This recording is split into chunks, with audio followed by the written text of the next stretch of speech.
welcome back to my channel. Kamu kenal makanan saya, jadi mari kita kenal perkenalkan nama saya Yusri Karatania dan kelas AM 1 dengan 4112311047. Setelah ini, teman-teman juga akan kenalan dengan rekan saya di kelompok ini. Jadi video kali ini, kelompok kami akan menunjukkan variasi pivot card setelah materi pivot table yang dibahas pada pertemuan AKB minggu lalu. Tapi sebelumnya, teman-teman sudah tahu belum apa itu pivot table, apa itu pivot card, dan bagaimana pengaplikasiannya? Oke, untuk detailnya, let my partner to describe. Halo guys, perkenalkan nama aku Yolanda Melis Regar, NIM 4112311038. Di sini aku mau kasih tahu teman-teman, apa sih pivot table itu? Pivot table is a table of values which are aggregation of groups of individual values of a more extensive table within one or more discrete categories. The aggregation of summarize on the groups of the individual terms might include sums, average, counts, or other statistics. Guys, perkenalkan nama saya Indriani Sihombing dari kelas AM 1B dengan NIM 4112311041. Sebelumnya rekan saya telah memberitahukan kepada teman-teman definisi dari pivot table. Selain itu, teman-teman juga harus tahu bahwa pivot table berhubungan dengan pivot chart. Nah, pasti teman belum tahu kan apa itu pivot chart? Di sini saya akan memberitahukan kepada teman-teman pivot chart. Pivot chart adalah fitur grafik dari pivot table untuk melakukan representasi data, di mana pivot table dan pivot chart itu saling terkoneksi satu sama lain. Fungsi pivot chart di Excel adalah membuat grafik secara instan melalui pivot table. Fitur ini dapat mempercepat pembuatan grafik dari suatu data.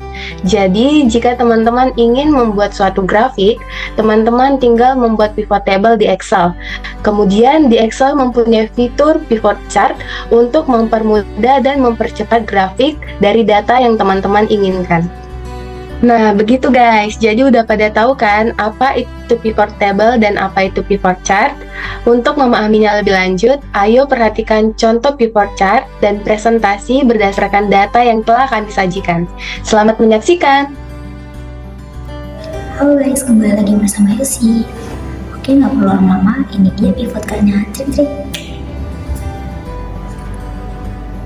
Card ini menunjukkan bulan, merek, dan penjualan mobil pada tahun 2024. Kita bisa sama-sama melihat bahwa penjualan terbanyak pada bulan Februari oleh merek Toyota dengan total 10M, sedangkan penjualan paling sedikit ada pada bulan Maret dengan total hanya mencapai 4M oleh merek Honda. Jadi kita bisa sama-sama melihat dari grafik ini bahwa penjualan mobil berdasarkan mereknya tidak selalu stabil. Terima kasih. Oke, baiklah. Di sini saya akan menjelaskan grafik dari berdasarkan tipe, area, atau stok yang terjual.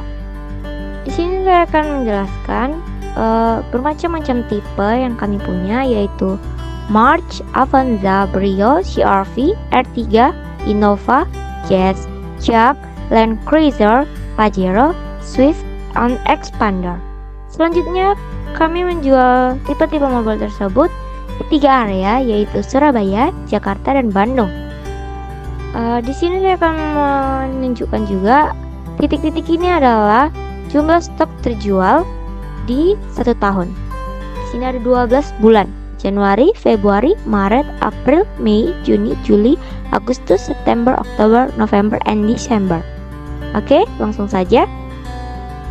Pada tipe March, di area Surabaya terdapat 23 stok, Jakarta 22 stok, di Bandung ada 24 stok. Avanza, Surabaya ada 24, Jakarta 29, dan di Bandung ada 19. Selanjutnya di tipe Brio, ada 25 stok di Surabaya, 24 stok di Jakarta, 23 stok di Bandung. Selanjutnya tipe CR-V, di sini ada 22 stok di Surabaya, 24 stok terjual di Jakarta, 27 stok terjual di Bandung. Selanjutnya, mobil tipe R3 terdapat 26 stok di Surabaya, 24 stok di Jakarta, 27 stok di Bandung. Tipe Innova, 34 stok ada di Surabaya, 30 stok terjual ada di Jakarta, selanjutnya 25 stok ada di Bandung. Tipe Jazz, 19 stok ada di Surabaya, 17 stok ada di Jakarta, 31 stok ada di Bandung. Mobil tipe Jag atau Jag, terdapat 27 stok di Surabaya, 23 stok di Jakarta, 31 stok di Bandung. Selanjutnya, tipe Land Cruiser, di Surabaya terdapat 26 stok terjual, di Jakarta terdapat 9 stok terjual, selanjutnya di Bandung ada 28 stok terjual. Tipe Pajero, terdapat 25 stok terjual di Surabaya, 20 stok terjual di Jakarta, 33 stok terjual di Bandung. Selanjutnya tipe Swift. Di Swift terdapat 28 stok terjual di Surabaya, 20 stok di Jakarta, 28 stok di Bandung. Selanjutnya di bulan akhir atau Desember, tipe Expander.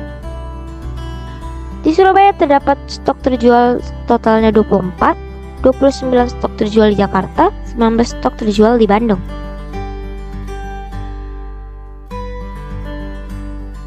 Dari sini kita bisa melihat bahwa stok terjual tertinggi yaitu 34 terdapat di daerah Surabaya dengan tipe mobil Innova. Sedangkan stok terjual paling rendah itu di tipe mobil Land Cruiser di area Jakarta. Sedangkan di area Bandung penjualan stabil di semua tipe mobil.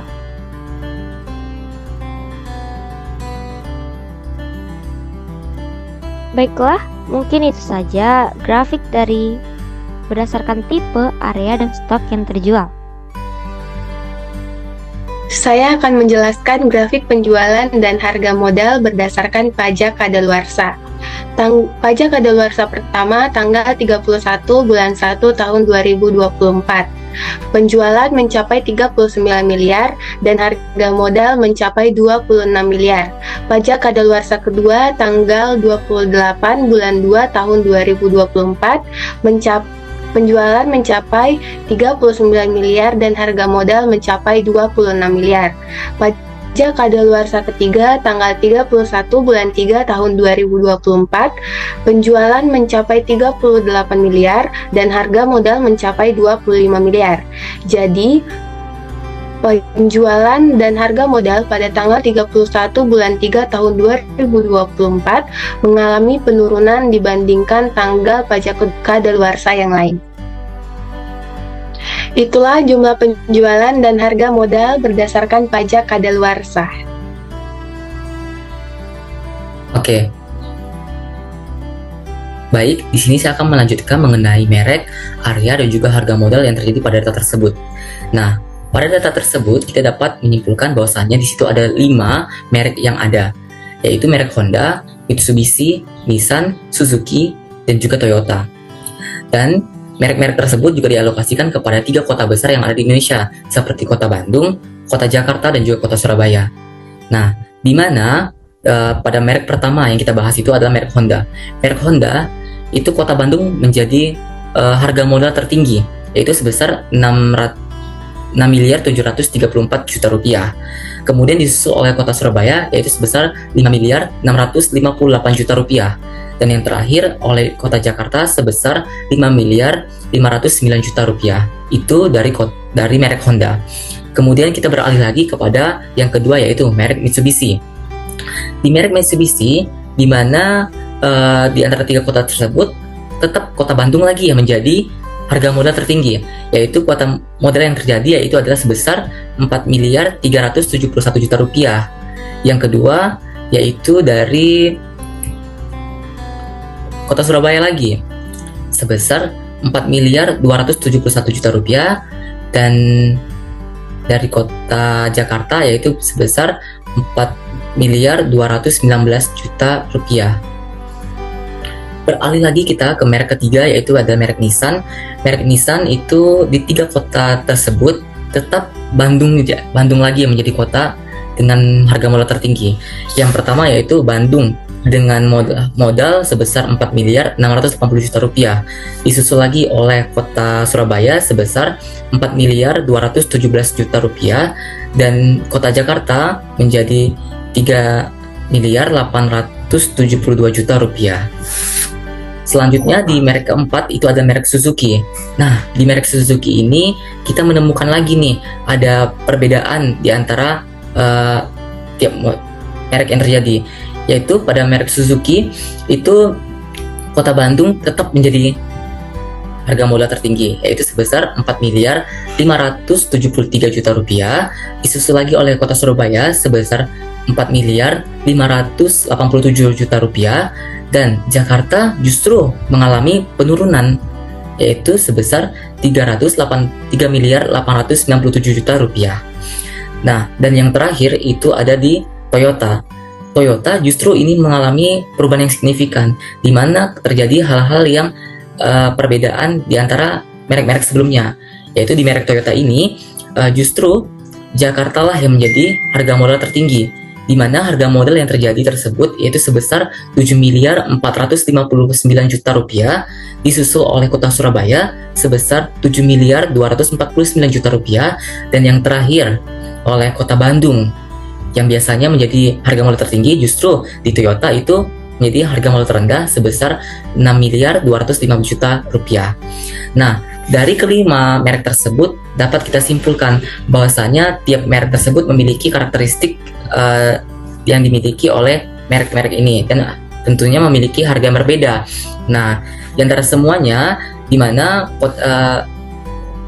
Toyota itu menjadi harga modal tertinggi, yaitu sebesar 7 miliar 459 juta rupiah, itu yang terjadi di Kota Jakarta.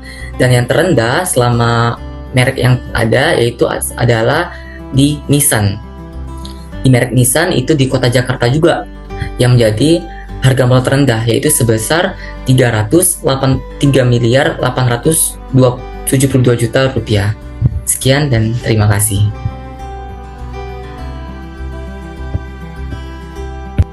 Halo rekan-rekan sekalian, baik, di sini saya akan menampilkan grafik saya, di mana akan menjelaskan mengenai bulan, tipe, dan stok terjual perusahaan mobil.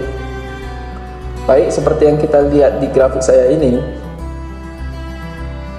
stok penjualan terbesar terjadi pada bulan Maret, di mana mencapai angka 80 dengan merek mobil Nissan. Dan begitu juga pada bulan Maret terjadi stok penjualan paling rendah, di mana dengan dua merek mobil yaitu merek Honda dan Toyota hanya dapat menjual sebanyak 33 unit saja. Kita juga bisa melihat pada bulan April, di mana pada bulan April grafiknya menunjukkan 5 mobil sekaligus bersama-sama berhasil menjual mobilnya, tetapi dengan stok unit yang berbeda-beda, di mana dengan merek Honda berhasil menjual 69 unit mobil, merek Mitsubishi berhasil menjual sebanyak 34 unit, dan Nissan berhasil menjual 37 unit, sedangkan Suzuki berhasil menjual sebanyak 42 unit saja. Dan begitu pula dengan Toyota berhasil menjual sebanyak 30 unit saja. Dari sini kita bisa melihat, dari grafik saya ini rekan-rekan sekalian, kita bisa melihat bahwa penjualan stok yang terjadi selama 4 bulan, dalam kurun 4 bulan tersebut, berdasarkan mereknya tidaklah stabil. Jadi sekian dan terima kasih. Wassalamualaikum warahmatullahi wabarakatuh.